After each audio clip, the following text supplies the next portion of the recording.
Subchapter 3.1. Catherine considered Rick's options. If he was going to Dukas, he needed transportation. She placed herself in his position. If she needed transportation to Dukas, where would she go to get it? Would she buy a ticket on a transport liner? No. That would make her dependent on a transport schedule and the personnel that ran it.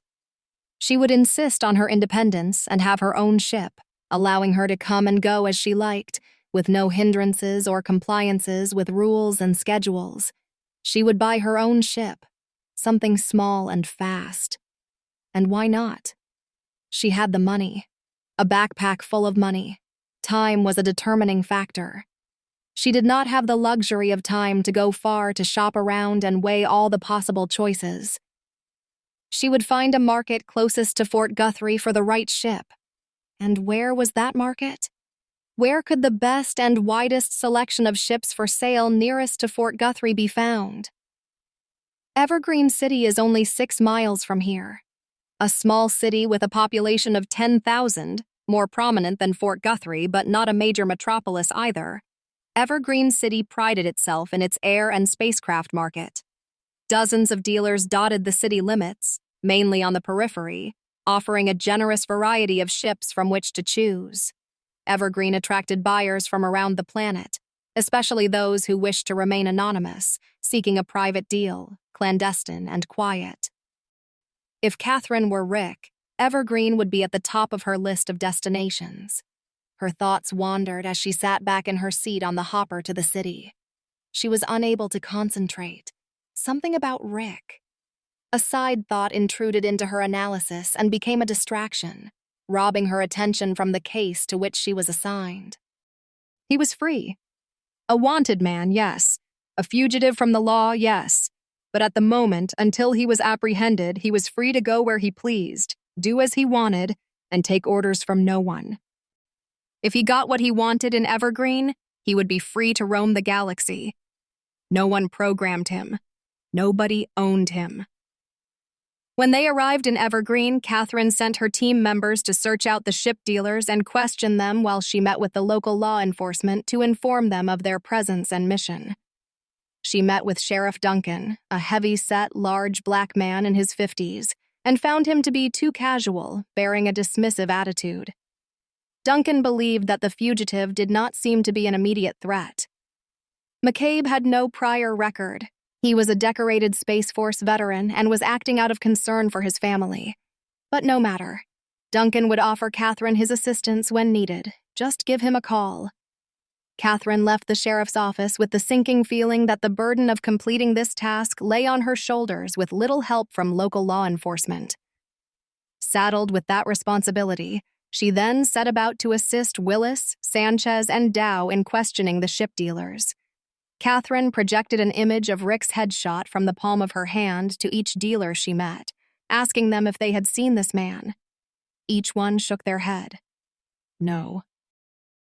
Late in the day, Catherine visited another dealer with the same headshot and question. Milo saw Rick's photo hovering over Catherine's hand. He knew instantly that this was the man who had bought the sundog from him. He shook his head. Nope, Milo said. Never seen him. Catherine moved on to the next one. No luck there. Same response. There was another dealer just next door. Same answer. And so it went. Catherine passed by a gun dealer. The sign over the door read, Evergreen Guns and Ammo, and Catherine thought it would be a good idea to stop and talk with the proprietor. McCabe would need arms as well as a ship. Cody peered at Rick's image above Catherine's hand. No, he said with a shake of his short, broad head. Don't know him. Catherine left the gun shop. She checked in with her teammates, who reported the same results that Catherine was experiencing. Not only that, but they were running out of ship dealers. Catherine found one she had not yet visited. The owner was sweeping her sales floor when Catherine entered. Catherine noticed that as she was making her inquiry, the owner seemed to be appraising Catherine, peering at her up and down. When Catherine asked if she had seen this man, the owner snapped and ordered Catherine to get out of her shop and get out now. A simple yes or no would suffice, Catherine said. Out! Bellowed the woman, who wielded her broom like a baseball bat. Catherine turned and marched out the door into the heat of the binary suns, with the enraged dealer close behind, broom in both hands, demanding that she never return. Another day passed with no progress and no leads on McCabe. By noon the next day, they had run out of ship dealers. Catherine had nowhere to go, but someone had to know. One or more dealers they had just spoken to were not being honest. They were not cooperating. Perhaps they needed a little more convincing. Catherine spotted the sheriff across the city plaza as she made her way to his office. He rode his tarantula spider, a large blue, heading for the public latrines to one side. "Sheriff Duncan!" Catherine yelled as she strode over the dusty, unpaved road, making a straight line toward the sheriff. "Sheriff, a word with you, please." Duncan gave little indication that he acknowledged Catherine's presence. A slight nod of his head, that was all. He brought his spider to a stop at the latrines. Catherine caught up to him. "What can I do for you, Cat?" Duncan asked, dismounting. "It's Catherine, and I must discuss the issues I'm having with your citizens." Duncan handed the reins of his spider to Catherine. "Hold on to Daisy, would you please?" Perplexed, Catherine looked at the reins in her hands. "What?" "I gotta use the John." Duncan stepped into a vacant stall and closed the door behind him. Catherine looked at Daisy at the other end of the reins. She was now in control of a large blue tarantula, which peered back at her with 3 pairs of black eyes. "Sheriff, this is..." Daisy hissed and pulled back, knocking Catherine off balance. Catherine regained her footing and tightened her grip on the reins. She found her best authoritative voice. "Sheriff Duncan, I did not come to this planet to hold your spider." "You're doing a fine job," came Duncan's voice from within the latrine. Daisy yanked back again, but Catherine hung on, digging her feet in. "My job is to find Rick McCabe, and your citizens are not helping at all." "What am I supposed to do about it?" "I want you to put pressure on the ship dealers. Order them to cooperate."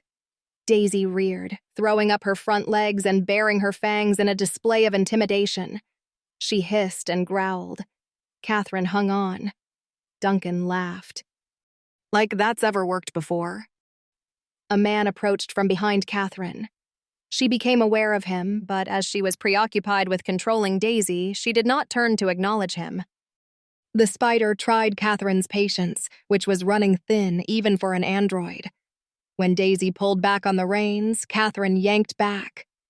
"Submit to my authority, beast!" Daisy jerked backward, pulling Catherine off her feet and falling to the unpaved road, hard on her belly. Catherine hung on but was dragged several feet across the tawny dust. Having proved her point, Daisy stopped and waited for Catherine to regain her feet. "You will comply," Catherine shouted as she got her balance under her feet. "Agent Mercer?" said a male voice behind her. Catherine looked around to see the man who had approached a few moments before. "I am Agent Mercer," she said. "Agent James Soto, IPS," the newcomer said. He looked to be in his 30s, tall, of Asian descent. "Is that you, Jim?" came Duncan's voice from the latrine. "It's me, Bob," Soto said. He looked to Catherine once more. "Here, let me show you." James took the reins from Catherine. At that exact moment, Daisy settled down. She came near him, releasing a rumble of contentedness. "You see?" he said. "Easy." James guided Daisy back to the latrines. Catherine brushed the dust from her clothes and said, "This animal does not like me." "Yeah, I think it's all that submit to my authority stuff. You might want to lighten up." Sheriff Duncan emerged from the latrine, pulling on his waistband. "Thanks, Jim. She wasn't any trouble, was she?" "No, not at all. Daisy can get a little spirited sometimes. That's why we call her Crazy Daisy." Duncan took the reins from Soto. "She was an absolute angel," James said. "Right, Catherine?" Catherine stared at Soto as the feeling of being the target of a prank sank in. She kept her thoughts to herself and said nothing. Duncan mounted his saddle on Daisy. "Say, Jim, I'm having a barbecue at my place this Saturday. You're invited." "Sounds great," James said. "I'll bring some beers." "Bring your little friend here, too." "I am not his little friend," Catherine said, quick to make that distinction. James smiled and nodded. "We'll see you Saturday." Duncan pulled his well-behaved and obedient spider away from the latrines, kicked her into motion, and headed down the road. 2:00, Duncan said before moving out of earshot. Catherine watched the sheriff riding off on Daisy. She shook her head. "I will never understand these people. This planet." "Not so bad once you get used to it. I've been here 2 years now. Kinda like it." "Everything is out of control. I find the people boorish and obstinate." Catherine walked from the latrines with no destination in mind. Just get away from there. Soto followed. Catherine noticed. "Why are you here?" she asked. "I was sent to partner with you on this assignment." "I do not need a partner. I have a team. They work under me." "Well, now you got a partner. HQ decided to hook us up after you lost your guy." "McCabe was not yet in my custody when he ran off. Therefore, I did not lose him." "Well, that's one way of looking at it." James had become acquainted with an android's straight-lined, two-dimensional thinking patterns. He determined that the best way to argue with an AI was to avoid any debates with them altogether. "What's your plan now?" he asked. "Based on all reason and logic, McCabe and QR would have come here for transportation, their biggest need. But I have questioned every single ship dealer in this city, and every one of them disavowed any knowledge of them." "I would expect them to." "Why?" "Your provenance. Nobody here trusts the provenance. IPS is only a branch of the Ministry of Justice. We are not the administration." "Doesn't matter.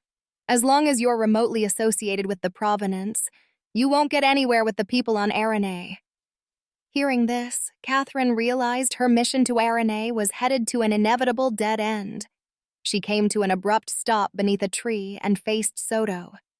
"Then what do you suggest, Mr. Soto?" she asked. For a moment, James was caught off guard. In interacting with AIs in the past, never had one of them sought him out for advice. Their neural nets would conjure up a solution to whatever problem they faced, and that was the end of discussion.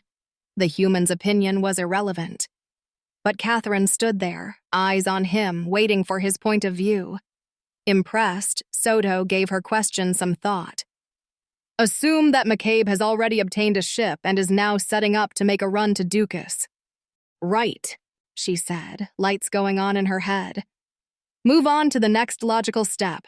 He has to get off this planet. We must contain him." "And we do that. How?" "A blockade of sentry ships and satellites. We'll screen the entire planet. Anything coming or going will be seen and identified. I will notify HQ immediately." Soto saw the problem. "Okay, but think of the time it's going to take to set all that up." But Catherine had already turned and was heading away from him. "Agent Mercer to IPS headquarters. Come in," she said, sending a signal back to Earth from her internal transmitter. "I have an urgent request." James watched her as she strode away, now swept up in a new strategy. He shook his head and followed. For a brief moment, he almost believed that this android was different from the others and that maybe he could reason with her. Apparently not.